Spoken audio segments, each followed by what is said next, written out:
Thank you very much for having invited me.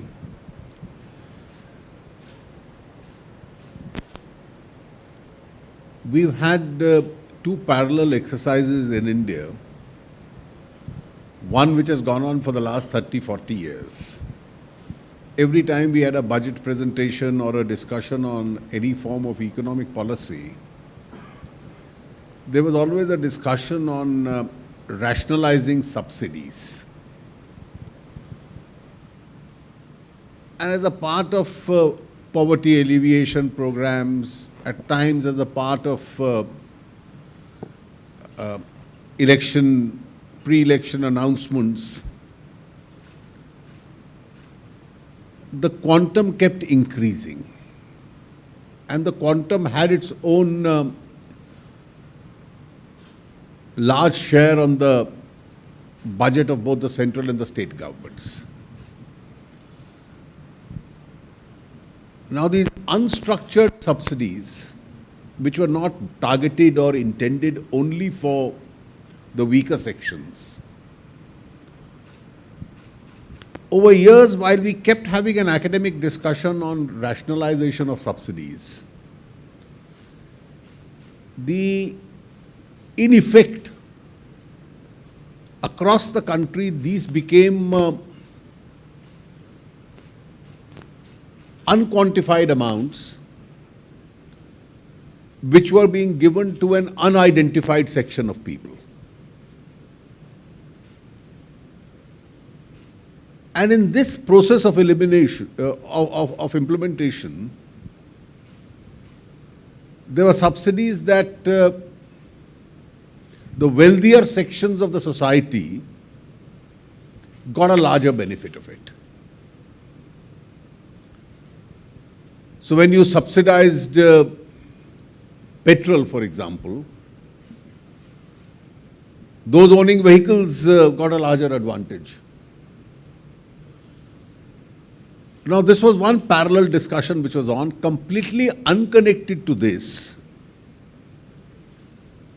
During the last UPA government, this whole idea of a unique identity was created. Obviously, in a democracy like ours, views were expressed on all sides. The idea had not matured enough. So it was implemented initially as an executive measure.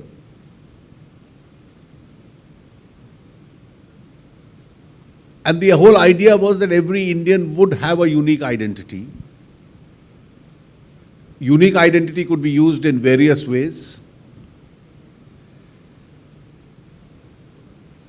There were apprehensions in public discourse which were mentioned.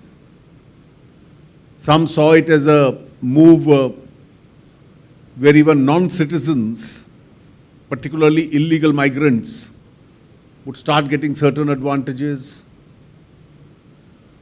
Some sections thought that this would be a huge encroachment as far as personal liberty is concerned.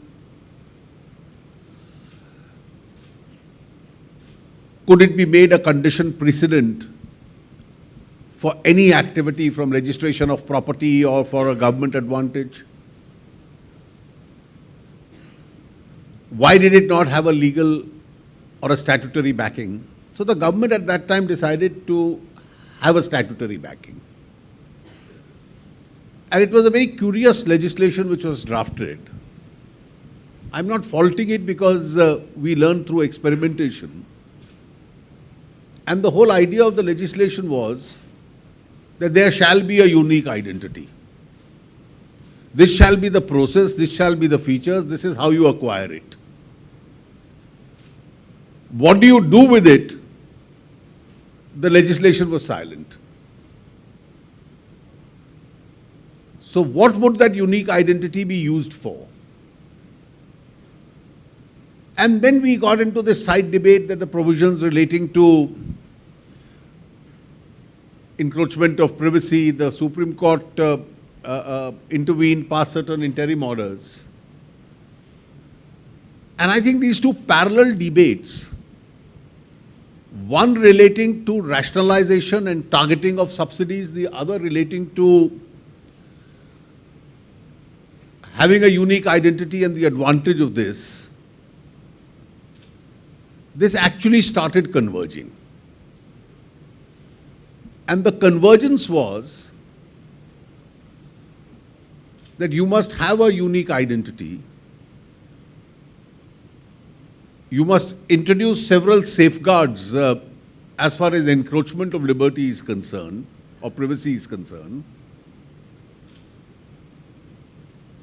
and make them tighter so that there is no sharing of information. And then you link it to what purpose is it going to be used for.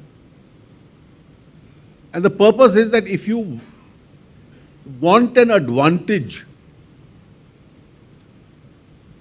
of public revenue in any manner, through subsidies or through any other process, then the government would be entitled, state government or central government or any statutory authority or municipality would be entitled to insist that the unique identity be produced. And then as a result of a parliamentary process, finally the legislation which we did pass is that whoever the pith and substance of the legislation really was government revenue, government resources, that if anybody wants the benefit of public revenue through subsidies or any other support, then you can insist on production of that unique identity. And the procedure through which the unique identity would be issued became incidental to the main object of the Act itself.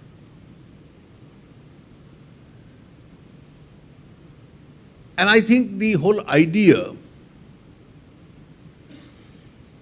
seems to have worked, at least initially, quite well. We now have various identities of various individual entities which constitute the JAM. The Janadhan account, which was by any standard an exemplary program, where almost 240 million people have been enrolled in a matter of literally weeks, if not days. And you had banking officials, banking correspondents, the freelancers that the banks hire, who went from home to home, targeted each individual, and therefore the banks have a huge data. Except in very rare cases, no Indian really today can say that he didn't have the facility of a bank account. Mobile telephony has picked up quite well. More than 80% of the Indians do hold a mobile phone. You've crossed the 1 billion mark. And that's another identity. And the Aadhaar card, you are well above 95%, closer to the absolute mark as far as adults are concerned in India. In fact, the inadequacy, if any, is relating to minors, because their enrollment is still lagging behind a little.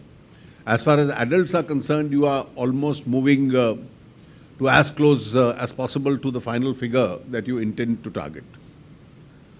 And therefore, the legislation also has an element of flexibility in it, that till such time people have the unique identity, they can produce any alternate proof of identity itself.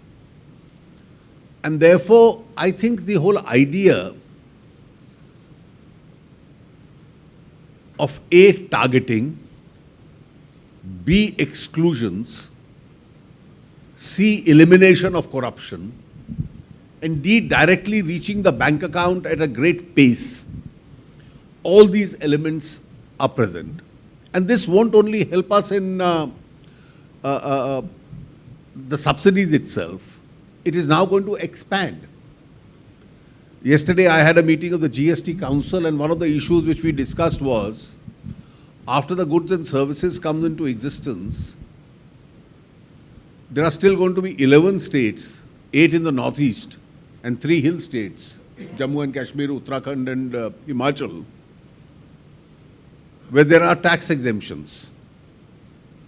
So how do the geographical exemptions fit into an all-India network? So in Punjab and Haryana, you will have to pay tax, but in Himachal and Uttarakhand, you are exempted. And they are both a part of the same system. There are industry-based or even product-based exemptions which have been given in the states. Some may get phased out, some will remain. So this great question under the new setup, how will it work? And learning from the DBT system, the immediate unanimous decision was everybody has to pay tax, including exempted entities. And through the DBT kind of a mechanism, the exempted entities will get the reimbursement.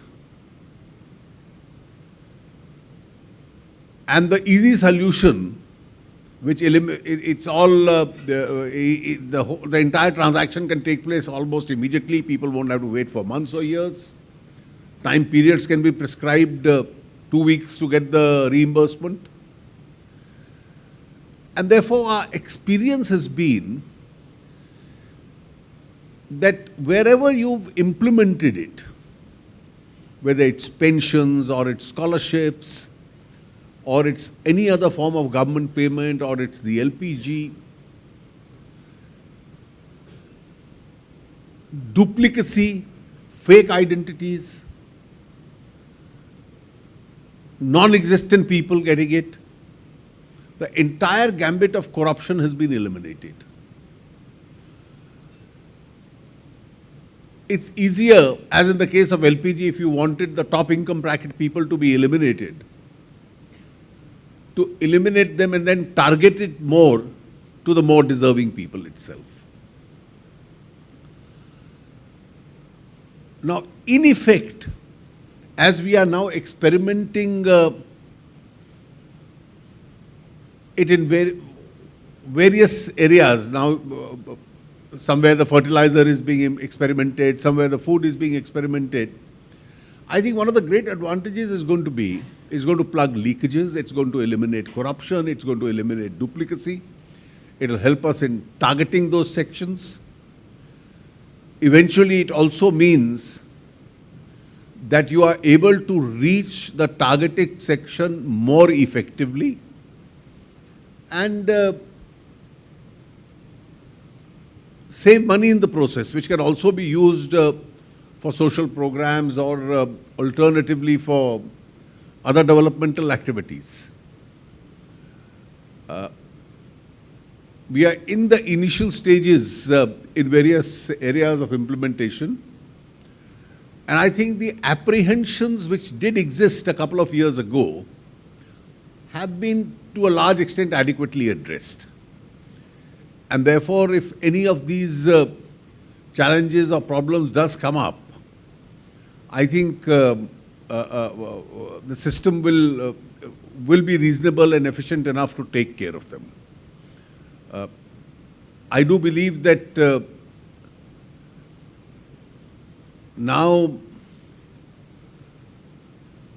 direct payments through this whole process of identification is slowly going to become the rule, and not resorting to it would really be an exception. It will make the system more effective, and the whole idea that in reaching the weakest section, the leakages take place, and only a small fraction reaches the targeted entity, I think we'll be able to get over that curse. Thank you very much once again. That's all I had to say as an opening comment.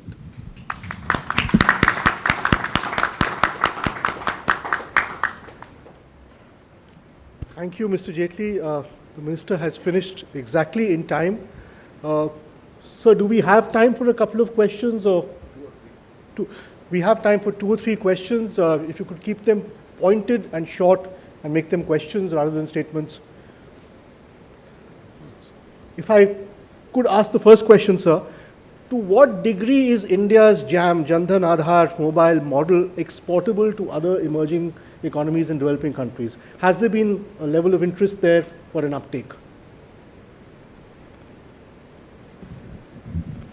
Well, I think anywhere where you have social security or state support of any kind, and if you have a perfect model, fair enough. But any form of support in any of the economies, this is one of the models which is available. And therefore, in any economy globally, a government is entitled to ensure that its resource is effectively used. And therefore, the model, with or without modifications, certainly can be used elsewhere. Anyone else with a question? Yes, sir. If you just walk to the mic. If you could identify yourself and ask us a short question. Good morning, everyone. My name is Sandeep Sharma. I work with Airtel. It's really heartening to understand that 240 million account got opened at the shortest possible time. Would like to know from the minister that what are the efforts government is taking to make these accounts really functional, because I understand most of the accounts are also dormant. That's factually not correct. You see, because when these accounts were opened, about 78 or 80% of them were zero balance accounts. And therefore, to operate these accounts, some incentives were given. And amongst the incentives were that if you operate it, there would be some automatic insurance and so on involved in that. And slowly, as the subsidy amounts also started coming into these accounts, along with the account, a rupee card was also given. And that card subsequently also had a facility of a marginal overdraft, which was made available. Now, these were all incentives which were given. And therefore, over a period of time, most of these accounts, more than 80% of them, have actually become functional. There are still dormant accounts, but the fact that it's a dormant account, the account doesn't lapse. And therefore, as the state support would expand in various areas, for instance, an account of a tribal could be dormant, but as more and more subsidy schemes through the DBT mechanism reach his system, then monies would get into those accounts. And per se, those accounts then would cease to be dormant. So you started with a huge number of zero balance accounts, and I think the figure is almost virtually reversed by now. Right. Thank you. Thank you so much. Okay, fine. One final question from you, sir. And then. So you mentioned about, I'm here, sir. My name is Dr. Sharma.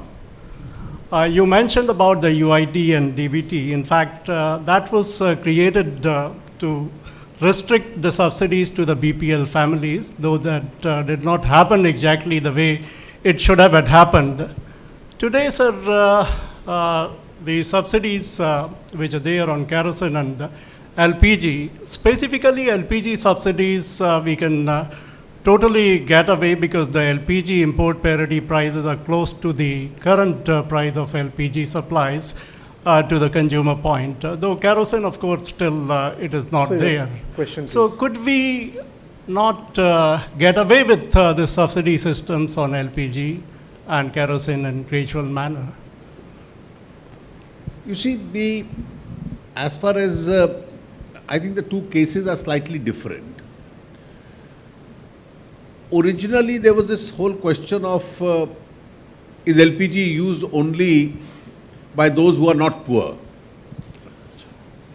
But then one of the studies that we've done over the years is that the traditional methods that the poor people used as far as the cooking medium is concerned, coal and wood and so on, the adverse hygiene effect of that is huge. In fact, when we launched this year in the budget, I made the announcement for this Ujjwala that 5 crore, there are 25 crore families in India. And therefore, we have picked up the BPM. 5 crores, that's 50 BPM. million at the bottom of the ladder. So 20% of the poorest families in India will be given an LPG connection at the cost of the state. This comes out of the savings that you've made by rationalizing the subsidy on the top. So in the using that medium per day, some of the medical studies that showed is almost like smoking 400 cigarettes. That's the adverse impact on the health. And therefore, we didn't want this whole idea or tagging that LPG is a medium which only the rich and the wealthy are used. And therefore, we targeted the weakest 20% that the state will give it to you, so you get into the system and the habit of getting it. So today, your oil prices being what they are and the gas prices being where they are, between the market price and the subsidized price, the gap has narrowed. But at some stage, the gap was very large. And these are all prices which keep varying in the market. So that remain. Kerosene, of course, is a different area. Kerosene in some parts of the country is used as a fuel. And in some parts of the country, in many parts of the country, it's being misused and there's a huge amount of diversion which has taken place. So states are making an effort. Mr. Cairo would know, Chandigarh, for instance, is broadly now trying to become kerosene free. Haryana is moving in the direction of becoming kerosene free. And therefore, because there's a lot of diversion which is taking place. And that's one of the next items which is on the agenda as far as rationalization is concerned. But there are still sections of the society which, the weaker sections which use it as a fuel. And therefore, you'll probably have to find a mechanism how to deal with the kerosene problem eventually.